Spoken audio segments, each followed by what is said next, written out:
আসসালামু আলাইকুম ওয়া রাহমাতুল্লাহি ওয়া বারাকাতুহু। আমি ইসলাম গ্রহণের পর আমার সমাজ, আত্মীয় স্বজন সবাই আমার সাথে খুব বিরূপ প্রতিক্রিয়া শুরু করলো।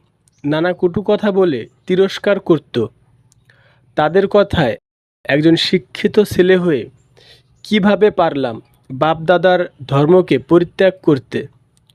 কিভাবে পারলাম বাপ-দাদার কৃতকর্মকে অস্বীকার করতে?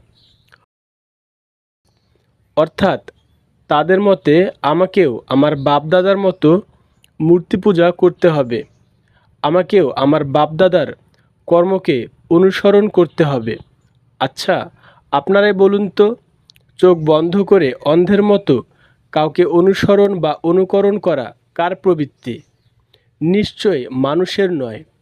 আর আমি তো অনুকরণপ্রিয় কোনো প্রাণীও নই, মানুষ।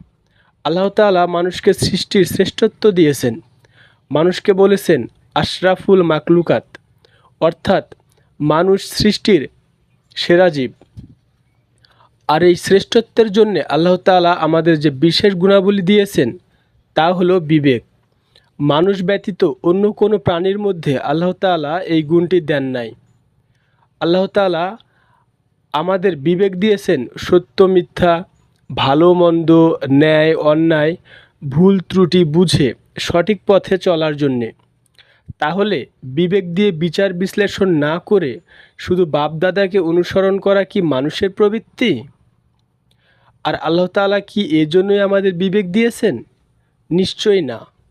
আমি যে বাপ-দাদার মতো মূর্তি পূজা করব, এই মূর্তি পূজার কি কোনো ডকুমেন্ট আছে? না। হিন্দু ধর্মের ধর্মগ্রন্থ শ্বেতাশ্বেতর উপনিষদ এবং যজুর্বেদে বলা হয়েছে নতস্য প্রতিমাস্তি, অর্থাৎ ঈশ্বরের কোনো প্রতিমা নেই। তাহলে আমি শিক্ষিত হয়ে কিভাবে মূর্তি পূজা করব? যেখানে হিন্দু ধর্মের ধর্মগ্রন্থে বলা হয়েছে ঈশ্বর এক এবং অদ্বিতীয়, সেখানে অশিক্ষিত অন্ধের মতো বাপ-দাদাকে অনুসরণ করে কিভাবে ৩৩ কোটি দেবতা বা প্রতিমাকে পূজা করব? আর যখন আমাকে শিক্ষিতর কথা বলা হয়ে থাকে তখন বলবো, অবশ্যই আমি শিক্ষিত। শিক্ষিত বলেই সঠিক পথ খুঁজে পেয়েছি। পৃথিবীর শুরু থেকে আজ অবধি যত বিধর্মীরা ইসলাম গ্রহণ করেছেন তারা সবাই শিক্ষিত ছিলেন। হয় পুঁথিগত শিক্ষা, নয় আত্মিক শিক্ষা। শিক্ষা ছিল বলেই বিবেককে কাজে লাগিয়ে সঠিক পথ খুঁজে পেয়েছিলেন তারা। আচ্ছা বলুন তো, মুচির ছেলে কি মুচিই হয়? ডোমের ছেলে কি ডোম হয়? সুইপারের ছেলে কি সুইপারই হয়? না। কারণ বিবেকবান মানুষ হিসেবে আমরা সবাই উন্নত এবং সম্মানজনক সঠিক কাজ করতে পছন্দ করি। তাহলে আমার বেলায় উল্টো কেন?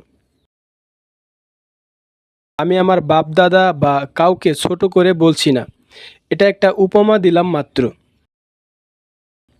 সঠিক ধর্ম, সঠিক পথ বেছে নেওয়ায় দোষ কোথায়? যে মাটি দিয়ে সৃষ্টিকর্তা আমাদের সৃষ্টি করেছেন সেই মাটি দিয়ে মূর্তি বানিয়ে তাকে পূজা করছি, এটা কি সৃষ্টিকর্তাকে উপহাস করা নয়? ঈশ্বরের অবাধ্যতা নয়? যাই হোক, আল্লাহর দানকৃত বিশেষ গুণাবলীর বিবেকবান মানুষ হিসাবে অনুকরণকে পরিহার করে এক আল্লাহকে স্বীকার করে ইসলামের আলোতে এসে নিশ্চয় আমি কোনো ভুল করিনি। আমাকে তিরস্কার করা মানুষগুলোকে মূর্তি পূজা করতে বারণ করব না। ইসলামে আসতেও জোর বা অনুরোধ করব না। শুধু বলবো, সৃষ্টিকর্তার দেওয়া বিবেকটাকে কাজে লাগিয়ে নিজেদের অবস্থানটা যাচাই করুন। এরপর আমার মতো যারা হিন্দু থেকে মুসলিম হয়েছে তাদের তিরস্কার করুন। আল্লাহ হাফেজ।